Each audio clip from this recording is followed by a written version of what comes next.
प्रणाम मंच। दोबारा आ गई हूँ। आज का शब्द दिया गया शोक, कंडोलेंस। शोक कब होता है कि जब हमें ये जो कंडोलेंस वाला शब्द है उसका मतलब होता है श्रद्धांजलि। शोक शोक का मतलब होता है जब कोई प्रस्थान कर जाता है, कोई जीव प्रस्थान कर जाता है तो उसके लिए शोक मनाना, उसके परिजनों से शोक मनाना, सामाजिक रूप से शोक मनाना, यह शोक हुआ है। शोक होता है, आजकल तो एक रिवाज बन गया है। पहले असली में जब हम पूरे अपनेपन से जुड़े होते थे, सारे की सारे बिरादरियां जुड़ी होती थी पहले, तो उन बिरादरियों में शोक मनाया जाता था और वो शोक भी परिवार की तरह एक मनाया जाता था। पूरी बिरादरी एक मानी जाती थी। मिलने वाले लोग अलग होते थे और उसके अलावा बिरादरी के लोग अलग होते थे। आज हर चीज़ हाईटेक हो गई है, हर चीज़ ऑनलाइन हो गई है।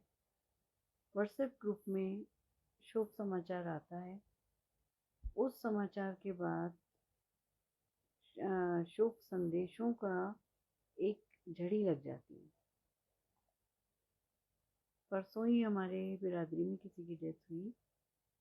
काफ़ी वृद्ध व्यक्ति थे और बहुत स्वभाव जब किसी का अच्छा होता है वो सबसे हृदय हार्दिक रूप से जुड़ा होता है। तो उनके लिए जब ऐसे ही मैंने व्हाट्सएप खोला तो उसमें 50 से ऊपर मैसेज थे। वो अपने ही ग्रुप के थे। उन मैसेज को पढ़ने से और पहले तो समझ में नहीं आया। जब देखा कि मैसेज है तो फिर जब मेन समाचार पढ़ा तो दुख हुआ, वास्तव में दुख हुआ। भले ही वो काफ़ी उम्र के थे, अपनी उम्र पूरी कर चुके थे, लेकिन दुख तो होता ही है। कोई भी व्यक्ति जाता है, अपना कोई जाता है तो दुख होता है। तो वह दुख था, लेकिन जो शोक संदेश आ रहे थे वो, और सबसे बड़ी बात यह है कि व्हाट्सएप में अगर सूचना आई है और व्हाट्सएप में अगर मैं संदेश नहीं भेज रही हूँ तो ये होगा कि इन्होंने मैसेज भी देखा व्हाट्सएप में थे, इन्होंने उसमें कोई श्रद्धांजलि नहीं दी। तो ये भी एक तरह का एक ट्रेंड चल गया। शादी के जैसे रस्में होती हैं, शादी की बधाइयाँ दी जाती हैं, ऐसे ही शोक में, शोक समाचार में श्रद्धांजलि दी जाती है और हर व्यक्ति श्रद्धांजलि देने में पीछे नहीं रहता। अगर वो ग्रुप में जुड़ा है तो वो श्रद्धांजलि अवश्य देता है। और मैं ये जानती हूँ कि श्रद्धांजलि देने से कोई किसी का दुख कम नहीं होता। केवल ये है कि उस व्यक्ति ने भी श्रद्धांजलि दी। जो व्यक्ति जान पहचान का गया है वो जीव तो चला गया, उसको कोई फर्क नहीं पड़ता कोई उसको श्रद्धांजलि दे या ना दे, कोई शोक प्रकट करे या ना करे, लेकिन फर्क पड़ता है उस परिवार को। उस परिवार को लगता है कि हाँ, ये भी हमारा अपना है। और बिल्कुल सही बात है। सुख में हम किसी के काम ना भी आए, सुख में हम किसी को ना भी पूछें, क्योंकि सुख में तो बहुत लोग साथ देते हैं। हाँ, दुख वाला समय ऐसा होता है जिस समय किसी का साथ आवश्यक होता है। एक छोटा सा श्रद्धांजलि संदेश किसी के उस जख्म पर फहार रख सकता है, एक सहानुभूति होती है। हर परिवार में कोई ना कोई जाता है और प्रस्थान कर जाता है, स्वर्गवासी होता है, लेकिन शोक संदेश यही होते हैं कि उस जो एक घाव बना है उस पर थोड़ी सी छोटी सी मरहम रख दी जाती है, बस। फिर आजकल एक और हम लोगों के यहाँ जैसे रस्में होती हैं, उसमें उठावनी, चौथा, ये सब होता है। फिर उसके बाद आगे के संस्कार होते हैं, तो उसमें भी कहीं ना कहीं फिर शोक संदेश उतने ही आते हैं।